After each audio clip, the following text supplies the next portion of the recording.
Hello நண்பா நண்பீஸ், எல்லாரும் சூப்பராக இருப்பீங்க. நானும் சூப்பராக இருக்கேன். இன்றைக்கி வந்து ஒரு ஈவினிங் ரொட்டீன் தான் என்னன்னு சொல்லி பார்க்கலாம்.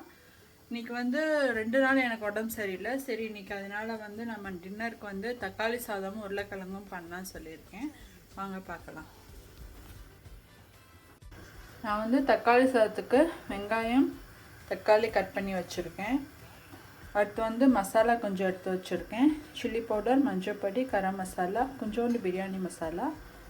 இங்கே வந்து நான் உருளைக்கிழங்கை வந்து வேக போட்டிருக்கேன். நான் வந்து இங்கே குக்கர் ஆன் பண்ணியாச்சு.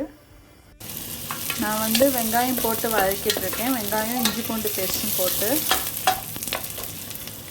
இது நல்லா வதங்கினதும் நம்ம வந்து தக்காளி ஆட் பண்ணிடலாம். தக்காளி ஆட் பண்ணியாச்சு. தக்காளி நல்லா மசிஞ்சு வரட்டும்.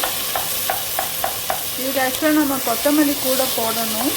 ஆனால் இன்றைக்கி வந்து நான் ஆல்ரெடி சொன்ன மாதிரி எனக்கு உடம்பு சரியில்லை. சரி, வீட்டில் இருக்கிறத வச்சு நம்ம ஏதாவது நல்லா சாப்பிட்லான்னு சொல்லிட்டு தான் நான் இந்த இது பண்ணிகிட்ருக்கேன். இப்போ தக்காளி நல்லா மசிஞ்சிருச்சு. இந்த டைமில் வந்து நம்ம அந்த மசாலாஸ்லாம் போட்டுடலாம்.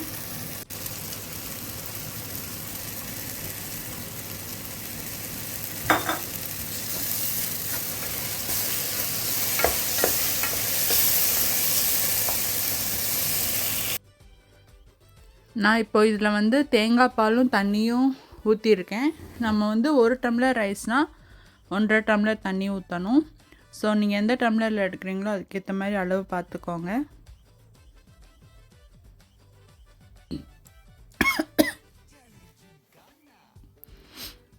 இது தண்ணி நல்லா கொதிச்சு வரவும் நம்ம வந்து ரைஸை போடணும்.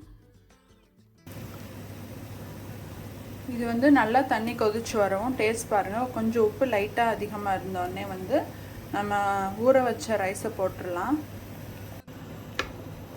ரைஸ் போட்டாச்சு. இப்போ வந்து நம்ம விசில் போட்டுடலாம். மூடி வச்சு விசில் போட்டாச்சு. 2 விசில் வந்ததும் ஆஃப் பண்ணிடலாம்.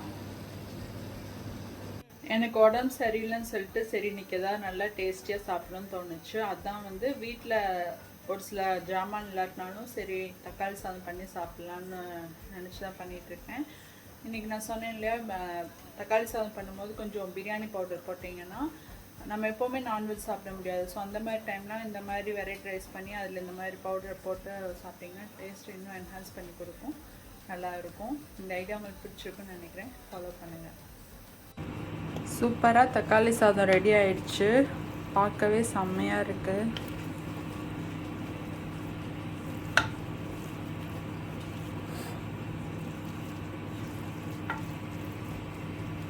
இங்கே இன்னும் உருளைக்கிழங்கு கொதிச்சிட்ருக்கு. இது எப்போ வெந்து நான் எப்போ சமைச்சு நான் எப்போ சாப்பிட்றது?